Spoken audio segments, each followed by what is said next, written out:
First off, thanks to GetFPV for sponsoring this build, and received a lot of good feedback about putting this Pixhawk in the QAV 500, but had a little bit of a setback. And normally I get a lot of comments from you guys saying thank you for helping, thanks for answering my question. But at the same time, I'd like to take a minute and thank you guys for your feedback and commentary, because if we wouldn't have had that, we would have had a little bit of a problem with this guy. Normally, I fly Pixhawk with a 3S or 4S Lipo, and if you're not aware, the default 3DR power module will only support up to 18 volts and 60 amps of current measurement.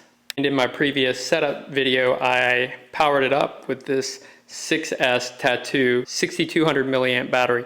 Thankfully, nothing was fried, but I appreciate the commentary from both Zevi Rubin and Hiway YouTube subscribers. Clued me in on this. And so both Zevi Rubin and Hiway recommended this DIY drones post, which I'm going to put in the link below, of how you can modify your existing 3DR module to support more input voltage and current. That's done by adding a little AttoPilot board that you can get from Sparkfun. But the point in time that I tried to order it, they were sold out. So I impatiently went to Amazon, found this available through Amazon Prime. It looks like a little Chinese clone, but it supports up to 30 volts of input as well as 90 amps of current. So I decided to go to the cheap and easy route, which doesn't always serve me well, but I'll definitely share my results. I'll post a link to this below so you can check it out. I'll go ahead and power it up and make sure that nothing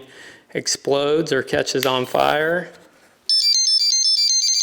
This didn't come with heat shrink, but I definitely will put some heat shrink around it to protect the components, make sure we don't short anything out. And in the next video, I'll be loading the APM copter firmware, and we'll be seeing if we can configure this to do current sensing within Mission Planner. And I know there's some of you that are doing a 6S build with Pixhawk.